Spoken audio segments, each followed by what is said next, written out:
की लीला होती है। आप लोग वृंदावन गए होंगे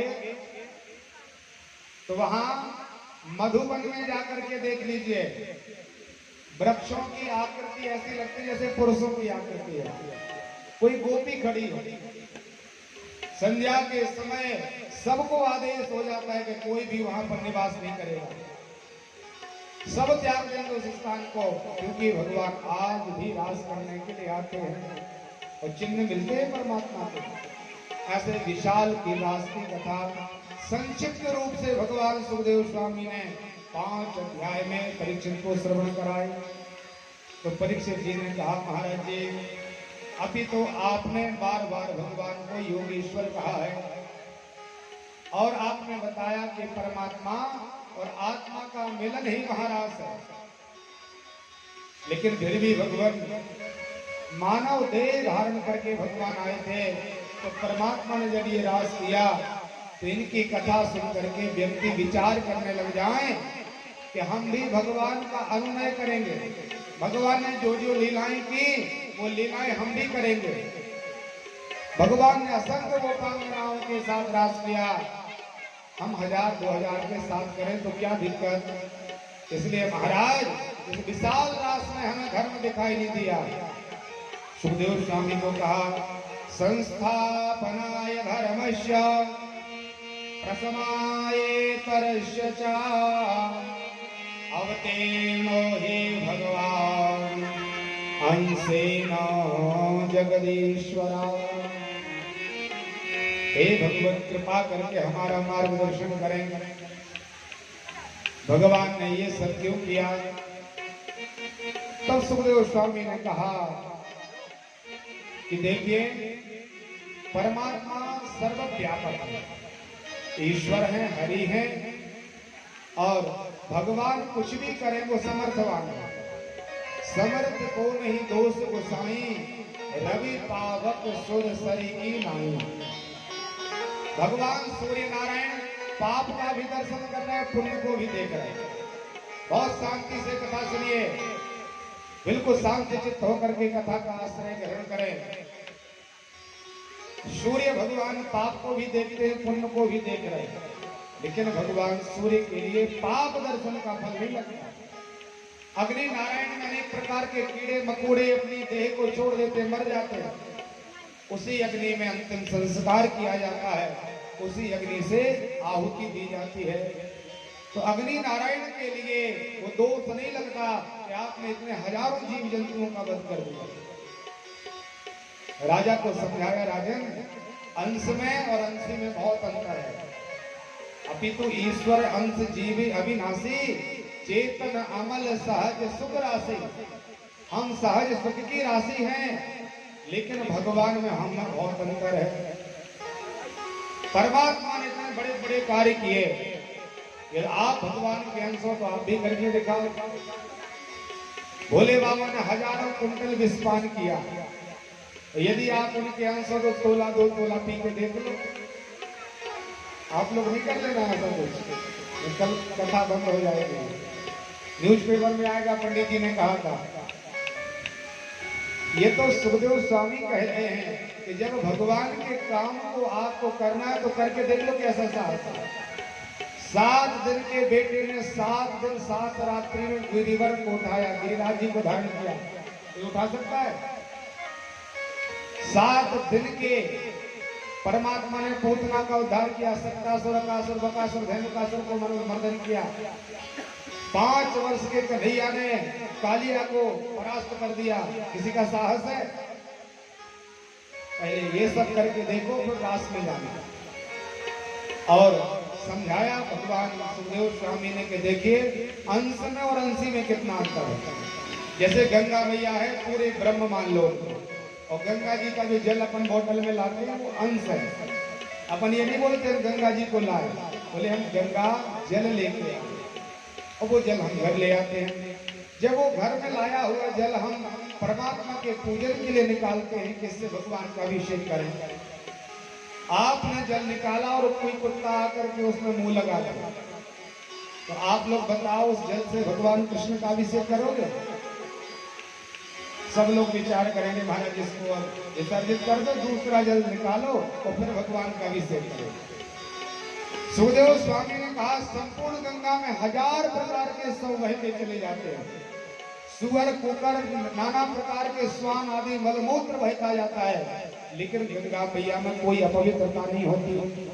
गंगा मैया हजारों वर्ष पहले पवित्र थी, आज हैं तो 1000 वर्षों तक पवित्र रहेंगी, अनंत काल तक पवित्र रहेंगी।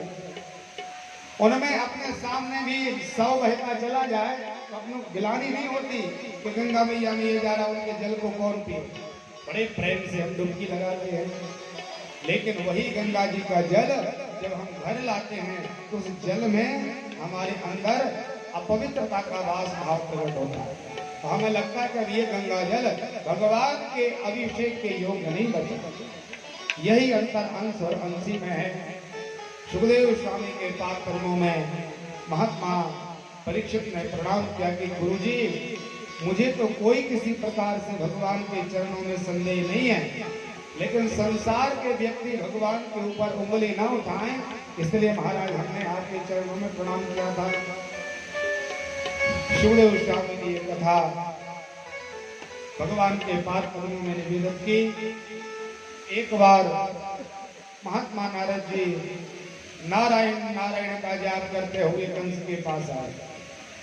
नारद जी की ऐसी महिमा है कि दैत्य भी इनको स्वीकार करते हैं, पूजा करते हैं, दानव भी पूजा करते हैं, राक्षसों के पास जाए तो वहां सम्मान होता है। किन्नर पशु पक्षी पेड़ पौधे कहीं भी जाए नारद जी का सब सम्मान करते हैं। कंस के पास आए, कंस की उस विचित्रता का दर्शन किया तो भगवान नारद जी कहने लगे, महाराज क्या हो गया, आपका मुंह देख के तो ऐसा लग रहा है जैसे जिंदगी की प्रिय वस्तु आपके हाथ से चली गई हो। नारद जी से कंस ने कहा, महाराज क्या बताएं, जब से वो लाला जन्म लिया है रात दिन की नींद महाराज गायब हो। तन्मे कृष्णमयम जगत, कहीं भी देखता हूं तो वो काला काला कृष्ण दिखाई देता है। रात्रि के समय में उसी का स्वप्न आता है, दिन में हर जगह वही दिखाई देता है। सुखदेव स्वामी कहते हैं कि भगवान को हम शत्रु रूप में ही क्यों ना भजें, लेकिन भजने की हमारे अंदर झटपटाहट होनी चाहिए। ये बहुत बड़ी महत्वपूर्ण बात नहीं कि आप किस मार्ग से परमात्मा को भज रहे हैं, किस मार्ग से भगवान को याद कर रहे हैं, ये बड़ी बात नहीं है। आप भगवान को कितना याद कर रहे हैं ये बहुत बड़ी बात है। गोप्या कामा भया कंसा, कंस ने भय से भगवान को भजा, लेकिन भगवान की प्राप्ति हुई तो परम प्रयाण हुआ। चारों तरफ परमात्मा का दर्शन करता है, शत्रु के रूप में भगवान को देख रहा है। नारद जी ने कहा, महाराज ऐसा डर क्यों लगता है? बोले क्या बताएं, जितने राक्षस थे एक एक करके मैंने भेजे, कोई लौट के आज तक वापस नहीं आ पाया। जो भी जाता है वहीं तक का रहता है। नारद जी ने कहा यही तो गलती है।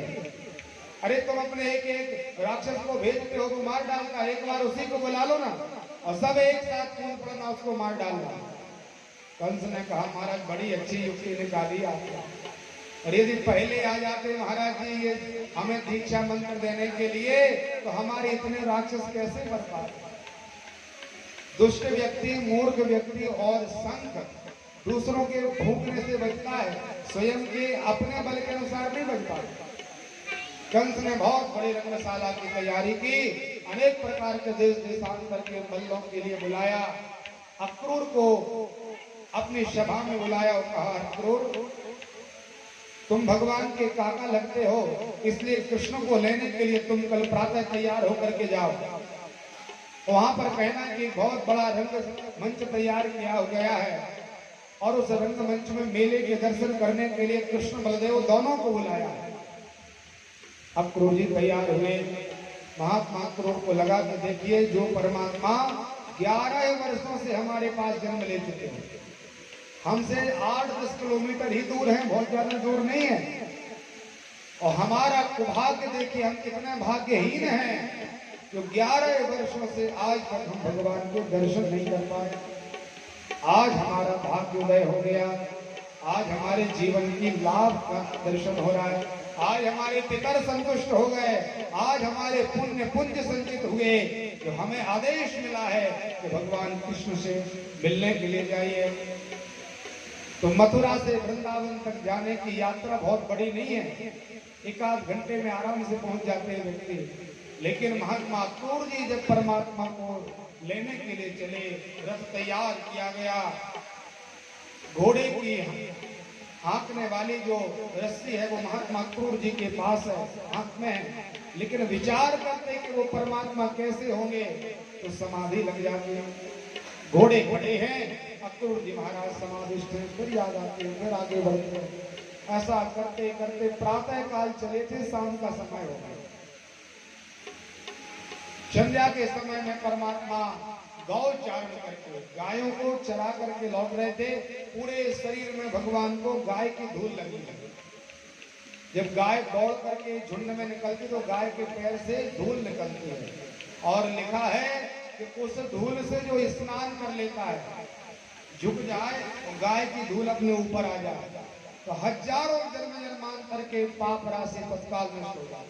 ब्रह्म हत्या, सुरापान, स्वर्ण की चोरी, असत्य बोलना, बड़े बड़े जो महापातक हैं, वो पाप गाय के खुर की धूल की अपने ऊपर गिरने से तत्काल नष्ट हो जाते हैं। भगवान के पूरे शरीर में गौधूली लगी है, और गाय की जो धूल निकलती है उस समय जब गाय आती है, उसी बेला का नाम गौधूली बेला, पवित्र बेला है। अक्रूर जी दूसरे दूर खड़े हुए हैं, देखते देखते परमात्मा के सामने आ गए। लाला को देखा तो महात्मा अक्रूर जी ने रथ का त्याग कर दिया और दंडवत फचाड़ खा करके महात्मा अक्रूर जी भगवान के सामने लेट गए। तो परमात्मा को लगा कि हमारे काका जी हैं, इनको हम लोगों को प्रणाम करना चाहिए, ये क्यों प्रणाम कर रहे हैं।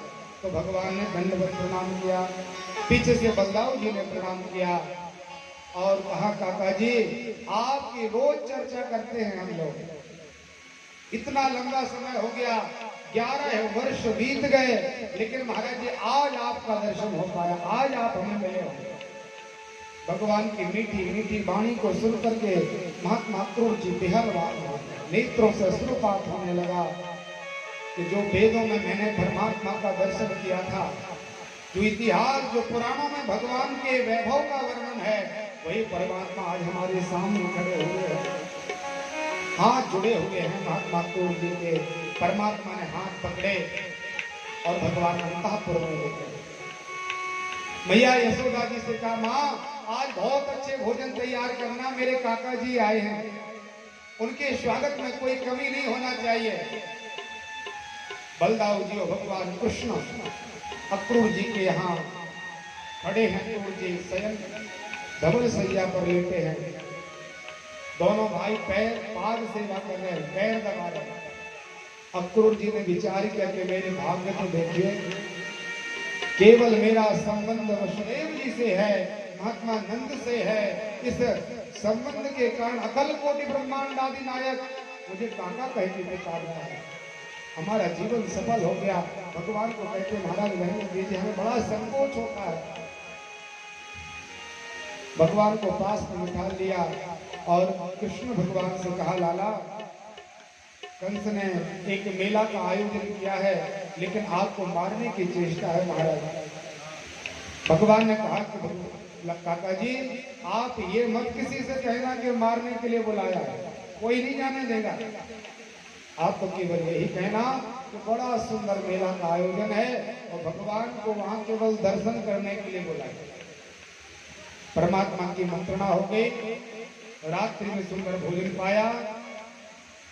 संपूर्ण वृंदावन में यह समाचार हो गया कि ये कोई क्रूर व्यक्ति आया है, नाम तो अक्रूर है। अक्रूर का अर्थ होता है सज्जन और क्रूर का अर्थ होता है दुष्ट। तो समस्त प्रकार की गोप गोपांगनाएं विचार करने लगी कि आज बहुत बड़ा दुष्ट व्यक्ति हुआ जो हरे कृष्ण को लेके मथुरा जाने वाला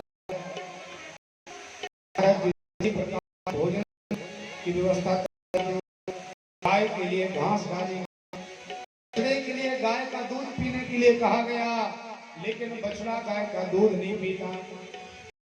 गाय ने बहुत सुंदर घास दिलाई, एक घास का सुंदर की व्यवस्था थी, लेकिन किसी गोप गोपांगनाओं ने परमात्मा के विरह में एक